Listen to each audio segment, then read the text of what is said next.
ওরে আল্লাহ রে, তাহলে তো আমার ফায়ার সার্ভিস খবর দিতে তুই কে? ওরে আল্লাহ, তোমার ওই তাকানোর মধ্যে সে আগুন, তাতে তো আমার পাঞ্জাবি দিকে পুরো পুরো সরকার হয়েছিল। একটু চোখের পলকটা নামাও। আপনাকে আমি এত সম্মান করি, আপনারা দেখলেই না মাথাটা একদম নিচু হয়ে যায়। নিচু হতে হতে এমন একটা অবস্থা চলে আসছে, মোটর সাইকেলের ব্যালেন্সটা রাখতে পারি। এইভাবে বললো না বাবা, আমার খুব শরম লাগে।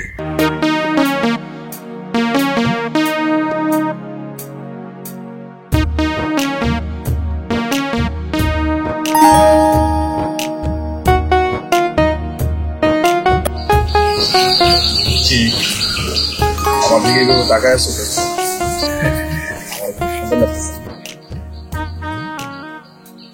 বিয়ের দিন তো চলেই আসতেছে, এখন তো আপনার মনে আনন্দ থাকবেই।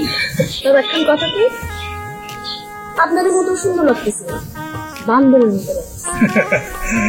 অবশ্যই সুন্দর লাগতেছে, তা না হলে তুমি কি এভাবে তাকিয়ে থাকতো আমার দিকে? হাসতেছো কেন? আমি কি ভাবতেছি জানো, তুমি যদি সত্যি সত্যি আমার পাশে এসে বসো তখন আমার কেমন লাগে, আমি সেটাই ভাবতেছি। সত্যি সত্যি চলে আসলো, এখন কি হবে? ওরে আল্লাহ রে, তাহলে তো আমার ফায়ার সার্ভিস খবর দিতে তুই কে? ওরে আল্লাহ, তোমার ওই তাকানোর মধ্যে সে আগুন, তাতে তো আমার পাঞ্জাবি দিকে পুরো পুরো সরকার হয়েছিল। একটু চোখের পলকটা নামাও। হাজার হাজার মানুষের সামনে যখন লেকচার দেন তখন গায়ে আগুন লাগে না, ভয় লাগে না? আর আমি সামনে আসলে তাকায় থাকলে গায়ে আগুন ধরে।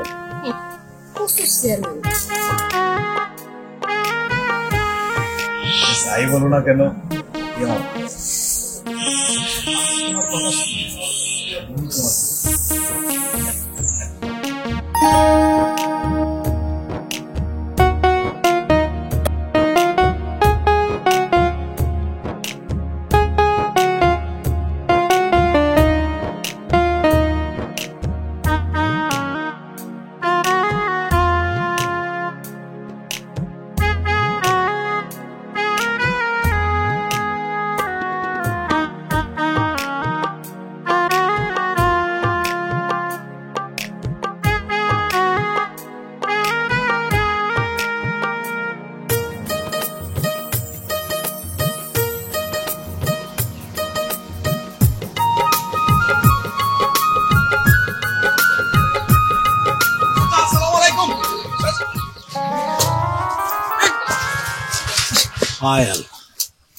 এদিন মোটর সাইকেলে পুড়িয়ে গেছে।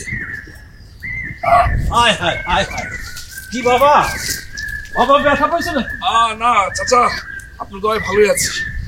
না তুমি তো ভালোই মোটর সাইকেল চাল, হঠাৎ করে পুড়ে গেলা, ঘটনা কি? গাড়ি নষ্ট নাকি?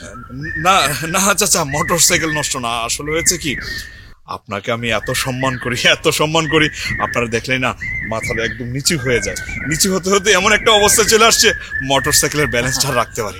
এইভাবে বললো না বাবা, আমার খুব শরম লাগে। আরে আমার আল্লাহ, এত সম্মান আমি কোথায় রাখবো বলো বাবা? চাচা, এটা তো রেসপেক্টের একটা নমুনা মাত্র।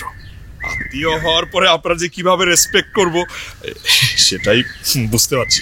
তুমি কোনো চিন্তা করো না, আমি তো সকল আয়োজন নিয়ে খুব ব্যস্ত। আরে আরে আরে লাগবো না, বাইসা থাকো বাবা, সাবধানে গাড়ি চালায়, বুঝছো না? জি জি, সুস্থ থাকতে হইব, ভালো থাকতে হইব, ভালো থাকলেই তো গাড়ি চালাইতে পারবা। জি, আসসালামু আলাইকুম। আচ্ছা।